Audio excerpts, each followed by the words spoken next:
श्रीयुतपरगमनं श्रीगुरुं वैष्णवांश्च श्रीरूपं साग्रजातं सहगना रघुनाथान्वितं तं सजीवम् साद्वैतं सावधूतं परिजनसहितं कृष्णचैतन्यदेवं श्रीराधाकृष्णपादान् सहगना ललिता श्रीशाखान्वितांश्च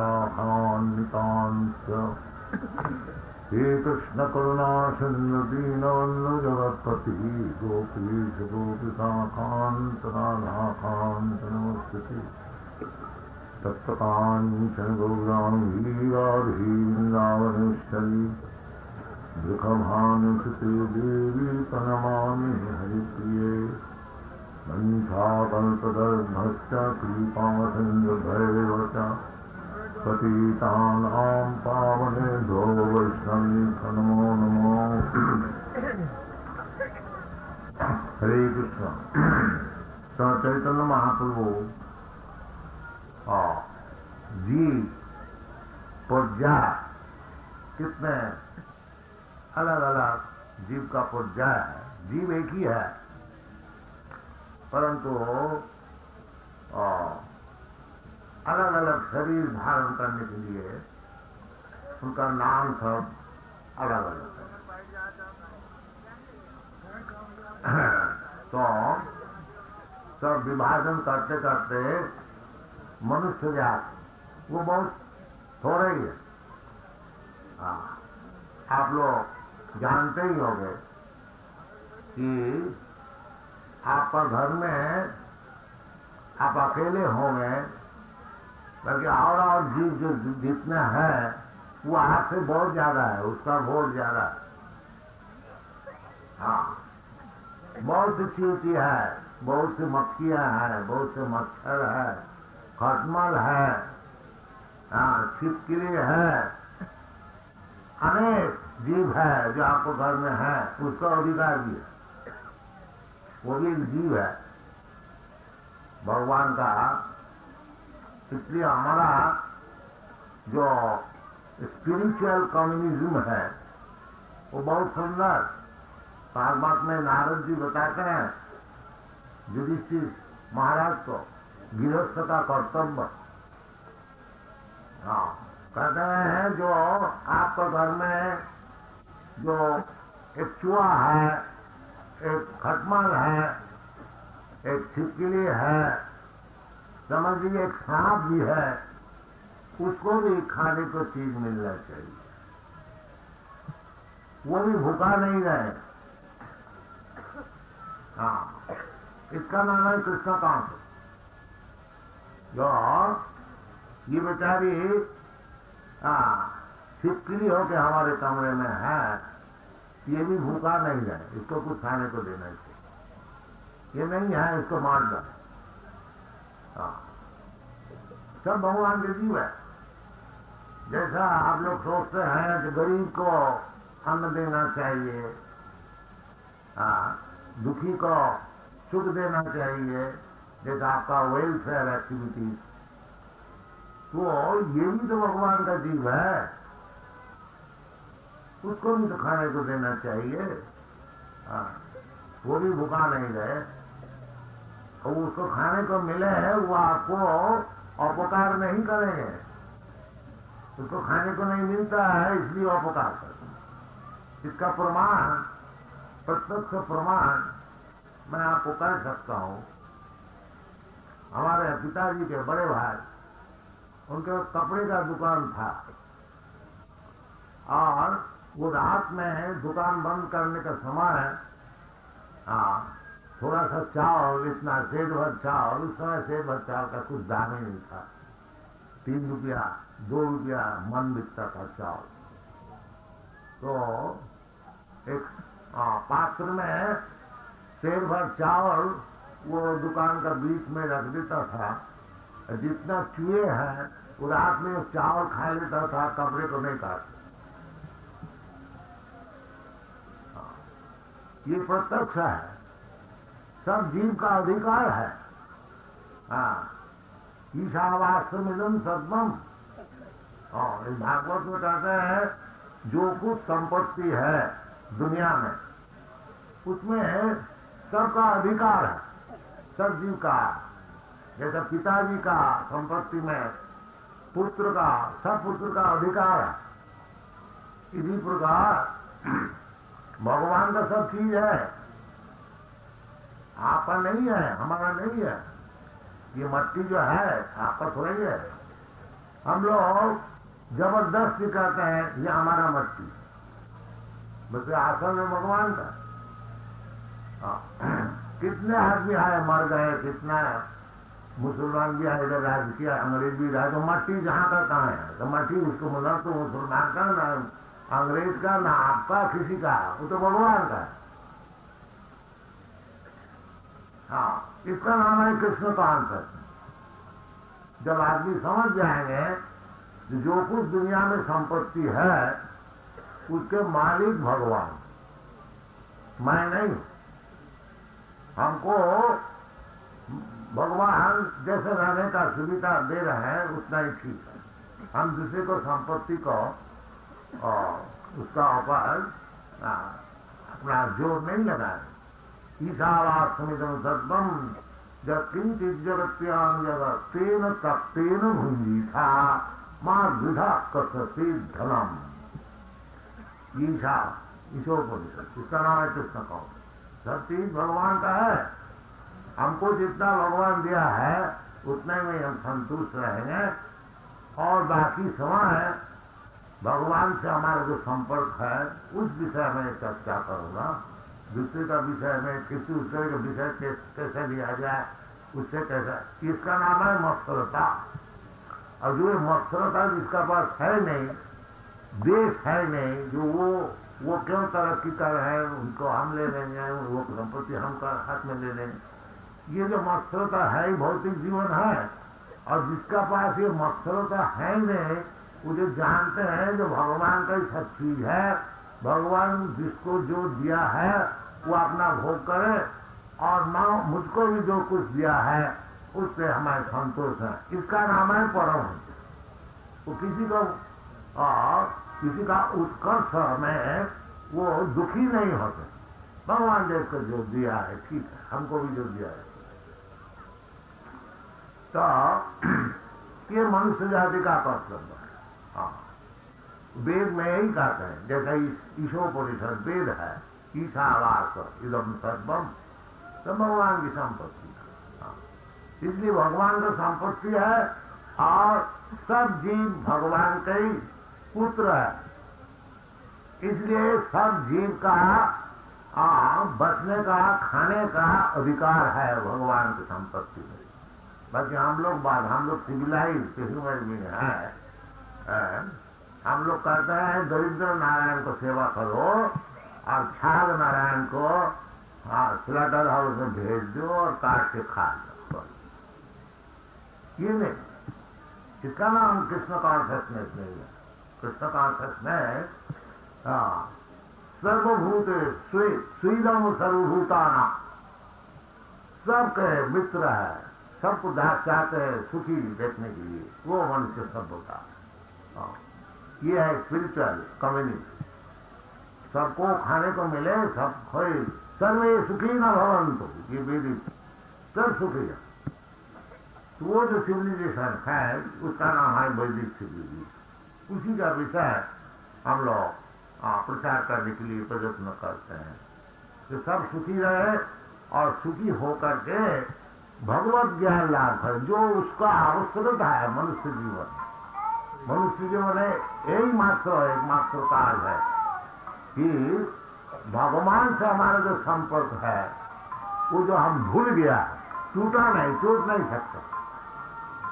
जैसे पागल पुत्र अपना पिताजी को घर को छोड़ करके रास्ता में घूमता फिरता है, तो वो पिताजी से उनको जो संपर्क है वो पागल हो गया, परंतु उसके जो पिता है और वो जो पुत्र है, ये संपर्क टूट नहीं सकता। बाकी पागल हो करके वो भूल जाता है जो ऐसा आदमी जो है वो हमारा पिता है, वो भूल जाता। इसी प्रकार हम लोग को जो पिता है, परम पिता, वो भगवान है, और हम लोग पागल होकर के उनको भूल गए। और पिता साधारण नहीं है, सर्वशक्तिमान। हाँ, उनको राज्य भी बहुत विस्तार है, उनके पास पैसा भी बहुत है, शक्ति भी बहुत है, वैसे उनको छोड़ करके हमको, हम लोग पागल होकर के स्वाधीन होने को चाहते हैं भगवान को छोड़ के। इसीलिए हम लोग को दुख है, माया का जाल में हम लोग गिर गए। कृष्णा भूलिया जीव भोग वांछा करे, पासे ते माया तारे जापोटिया, ये हमारा पोजीशन। इसलिए वो जो भगवान से हमारा संपर्क है उसको जगाना चाहिए, ये मनुष्य जीवन का काम। उत्तिष्ठत जागृत प्राप्त वरान निबोधक, ये वैदिक वचन। आप सो के नहीं रहो, अब जागो। और जीवन में, कुत्ता के जीवन में, सुअर का जीवन में, पेड़ का जीवन में कितना 84 लाख जो काल आपको सुनाया था, ये सब घूमते घूमते फिरते फिरते फिरते फिरते ये मनुष्य जीवन मिलता है। ये जानते ही नहीं कि किस तरह से मनुष्य जीवन होता है। आजकल कुछ सब होता है, कोई कॉलेज, स्कूल, यूनिवर्सिटी इसको पढ़ाया भी नहीं जाते और जानते भी नहीं। बाकी ये प्राकृतिक नियम है। हाँ, घूमते घूमते लब्धा सुदुर्लभम बहु संभवान थे, शास्त्र कहते हैं बहु संभवान से अनेक जन्म का पश्चात ये जो मनुष्य जीवन है ये मिला। इसलिए इसको पशु कहे से बिता देना उचित नहीं है। फिर समझ लीजिए हम लोग हर गया। हाँ, तो चैतन्य महाप्रभु कहते हैं जो सभ्य मनुष्य है, जो वैदिक है, वेद को मानने वाला आर्य जाति, वो भी कम है। क्योंकि फिर कहते हैं जो वेद को मानने वाला है, वेद निष्ठ मध्य अर्ध वेद मुख्य मान। बहुत जैसे हम लोग हिंदू है, भारतीय है, हम लोग कहते हैं कि वैदिक, वेद मानने वाला। बाकी काम करने वाला नहीं है। उसको भगवत गीता में कहा है वेदवादो रथा प्रार्थ नान्नद स्थिति बादी। वो कुछ, उसको कुछ समझ में नहीं आता क्या वेद है, खाली मुंह जवानी करता है मैं वेद को मानने वाला। इस प्रकार परिस्थिति होने का कारण भगवान बुद्ध रूप धारण करके उसको संस्कार किया। जो क्योंकि वेद में ऐसा निर्देश है, जो यज्ञ साधन समय में एक कोई पशु का हनन का विधि है, उसका मतलब नहीं है जैसे स्लॉटर हाउस में पशु को हनन करके और उसको खाया जाता है, ये बात नहीं है। तो यज्ञ में जो पशु हनन किया जाता है वो वेद मंत्र का प्रामाणिक, उसको फिर जिंदा कर दिया जाता। कोई पशु का अगर यज्ञ में उसको आहुति दिया गया, फिर उसको नवजीवन दिया जाता। गो में यज्ञ भी है शास्त्र में, उसका मतलब है एक पुराना बुढ़ा गौ को समझ लीजिए यज्ञ में आहुति दिया, फिर उसको नवजीवन देकर के निकाल दिया। वेद मंत्र का कितना तेज है उसको दिखाया जाता था। ये बात नहीं है जो पशु को हनन करके और उसको खाया नहीं, ये बात नहीं है। पशु में जो यज्ञ में जो पशु हनन का विधि है वो नहीं, ऐसी नहीं है कि पशु को हनन करके फिर उसको खाया, नहीं, उसको पुनर्जीवन दिया जाता और अच्छा जीवन दिया जाता वेद मंत्र का प्रमाण करने के लिए। वो दूसरी बात वो साधारण पशु हनन करना ये बात है। परंतु ये जो वेद मानने वाला है एक समय खाली वेद का दोहाई दे करके पशु हनन करके खाता, जैसा आजकल बहुत है। कलकत्ता में ऐसे बहुत है, एक स्लॉटर हाउस और उसका काली जी का मूर्ति रख दिया और बेचता है काली जी का प्रसाद, है स्लॉटर हाउस, नाम दीजिए काली जी का प्रसाद। ऐसी बात नहीं। तो ऐसी बात हो गई थी एक समय, वो जो इस समय भगवान बुद्ध देव आया, सदय हृदय दर्शित पशु घातम, पशु घात देख करके भगवान का हृदय सदय हो गया, इसलिए बुद्ध रूप से अवतार होकर के अहिंसा परम धर्म ये प्रचार किया। और बुद्धदेव भगवान का अवतार होते हुए भी हम लोग नास्तिक कहते हैं। नास्तिक क्यों कहते हैं? कि वेद को स्वीकार नहीं किया। क्यों वेद को अगर स्वीकार करें, ये मूर्ख लोग कहेंगे जो आप पशु हनन को निषेध कर रहे हैं, परंतु वेद में पशु हनन का विषय निर्देश है, इसलिए बुद्धदेव कहते आप हम तुम्हारा वेद को नहीं मानते। निंदसी जग विधे रहा श्रुति जातम, श्रुति का अर्थ होता है वेद।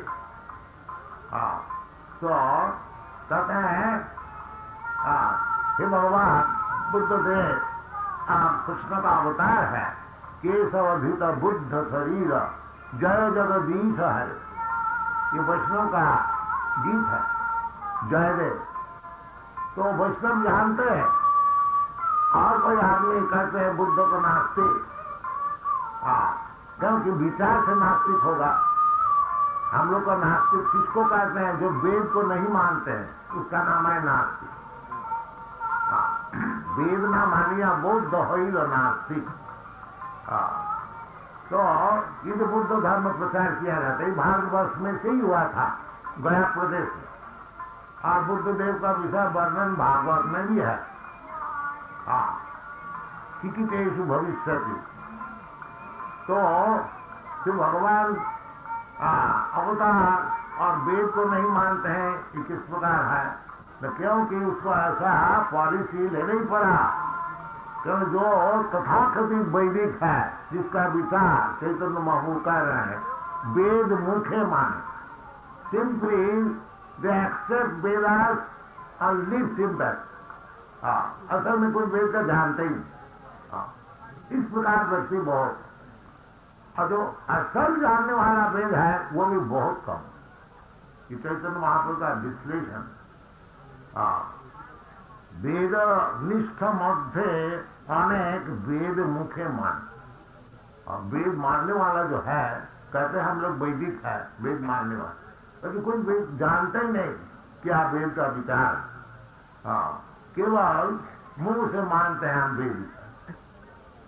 फिर कहते हैं वेद निष्ठ पाप करे धर्म नहीं करे। वेद निष्ठ पाप करे, अगर वेद को मानते हैं तो वेद जैसे जैसे बोलते हैं वैसा मानो।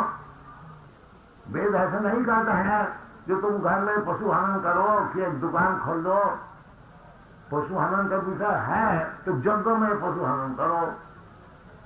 जैसा तांत्रिक विधि में ये क्या नाम तामसिक पुराण में जैसे कहते हैं देवी पूजा काली पूजा करके मांस खाओ। अगर तुम वेद को मानते हो, पुराण को मानते हो, तो ऐसे जैसे शास्त्र विद्या ऐसे करो नहीं। वो तो एक दुकान खोल दिया स्लॉटर हाउस, एक काली जी का मूर्ति रख दे, बोलते काली जी का पूजा, काली पूजा बोलने का कोई विधि तो है, महीना में एक दफे होता है, अमावस्या में होता है, और वो भी रात में होता है, उसमें बहुत झंझट है। तो इसलिए वो वेद तो मुंह से मानते हैं, काम में वो अपना खुशी जो कुछ करते हैं। इस प्रकार व्यक्ति बहुत है। वो चैतन्य महाप्रभु निर्देश कर रहा है, जो वेद निषिद्ध पाप करे, वेद में जो निषेध है, इस प्रकार वो पाप करते हैं, और वेद ना धर्म नहीं जाने, वो उसको मालूम ही नहीं है वास्तविक यज्ञ क्या है, धर्म क्या है, ये सब मालूम। अच्छा, जो असल वेद में मानते हैं, जो उसके लिए भी चैतन्य महाप्रभु धर्मचारी मध्य बहुत कर्मनिष्ठ,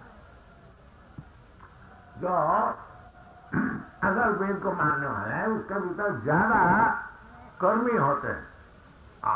वेद में 3 कांड है, कर्मकांड, ज्ञानकांड, उपासना कांड। तो बड़े बड़े यज्ञ साधन करें स्वर्ग लोक में जाने के लिए, और वो सब यज्ञ का विधि शास्त्र में है, वेद में है। तो असल वेद मानने वाला वो कर्मनिष्ठ ज्यादा होते। और चैतन्य महाप्रभु कहते हैं कोटि कर्मनिष्ठ निष्ठ मध्य अज्ञानी श्रेष्ठ। इसी प्रकार करोड़ों जो कर्मनिष्ठ है उसका विचार एक ज्ञानी जो है वो श्रेष्ठ है। कि ज्ञानी जानते हैं कि कर्म में कर्म बंधन है। ज्ञानी को यह समझ में आता है, जो जैसे भगवत गीता में कहते हैं यज्ञार्थ कर्म अन्यत्र कर्म बंधन। केवल यज्ञ के लिए आप कर्म कीजिए, और यदि अपनी खुशी से कुछ कर्म करेंगे तो उसमें बंधन होगा। ये ज्ञानी को मालूम होता है। तो भगवत गीता जो है ज्ञानी के लिए है। तो यज्ञार्थ कर्म अन्यत्र कर्म बंधन। यज्ञाशिष्ट सिनो संत मच्यंत एक सर्वकिल में से। इसलिए केवल जो कर्मी है उससे बड़ा है ज्ञानी। वो भी करोड़ों का कर्मी का विचार एक ज्ञानी श्रेष्ठ होता है। और जो ज्ञानी जो है उसका विचार चैतन्य महाप्रभु कहते हैं कि कोटि ज्ञानी मध्य है एकजन मुक्त। अनेक ज्ञानी, करोड़ों ज्ञानी का विचार कोई कोई मुक्त हो जाता है। ऐसा नहीं है कि खाली मैं समझ गया कि मैं ब्रह्म है अब नारायण हो गया, नहीं। क्यों भगवान कहते हैं बहुनाम जन्मनाम अंते ज्ञानवान मांग प्रबद्ध। ज्ञानी होने से ही नहीं होगा, केवल ब्रह्म ज्ञान होने से ही मुक्त नहीं होता है। मुक्त तो तभी हो सकता है जब भक्ति उसमें लगाया है, ज्ञान से भक्ति तभी मुक्त होगा। बिना भक्ति कोई मुक्त नहीं हो सकता। हरि बिना नामृतिम तरंती। भगवान का कृपा नहीं होने से ये जो जन्म में तुम्हारा है, एक दफे एक शरीर धारण करना और एक दफे और शरीर धारण करना, ये जन्म मरण माला, एक शरीर से लिंक, जैसा वो सिनेमा का स्कूल होता है, एक पिक्चर का बाद और एक पिक्चर और एक पिक्चर तो दिखाता है एक, क्योंकि उसमें अनेक हजारों पिक्चर है, वो मिल करके और जब दिखाया जाता है मालूम होता है। इसी प्रकार हमारा जो जीवन प्रभाव है अनेक प्रकार होते होते जीवन पलटते पलटते पलटते और वो ज्ञान को लाभ होता है। और ज्ञानी होते हुए अनेक जीवन पलटने पर बहुनाम जन्मनाम से ज्ञानवान, वास्तविक जो ज्ञानवान है वो भगवान का चरण में प्रवृत्ति कर। बहुनाम जन्मनाम से ज्ञानवान मांग प्रबद्ध। इसलिए चैतन्य महाप्रभु कहते हैं कि कोटि मुक्त मध्य दुर्लभ एक कृष्ण। मुक्त होने का पश्चात ये बात नहीं है कि कृष्ण भक्ति करके मुक्ति मिलती है, नहीं। जो मुक्त हो गए हैं, जिसको ब्रह्म ज्ञान लाभ हुआ है, उसका भीतर करोड़ों का भीतर कोई कृष्ण भक्त हो। तो कृष्ण भक्त कोई सरल और सहज बात नहीं है।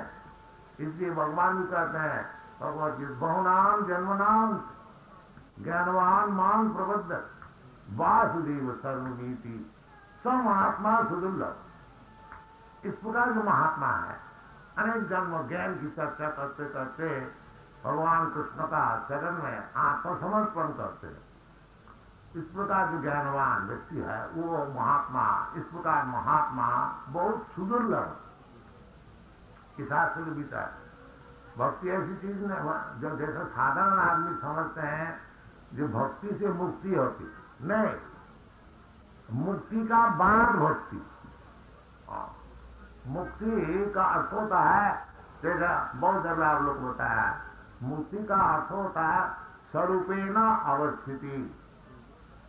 मुक्ति कोई चीज है जो अपना स्वरूप में अवस्थित है, और जो विरूप में अवस्थित है वो मुक्त नहीं है, वो भी बद्ध है।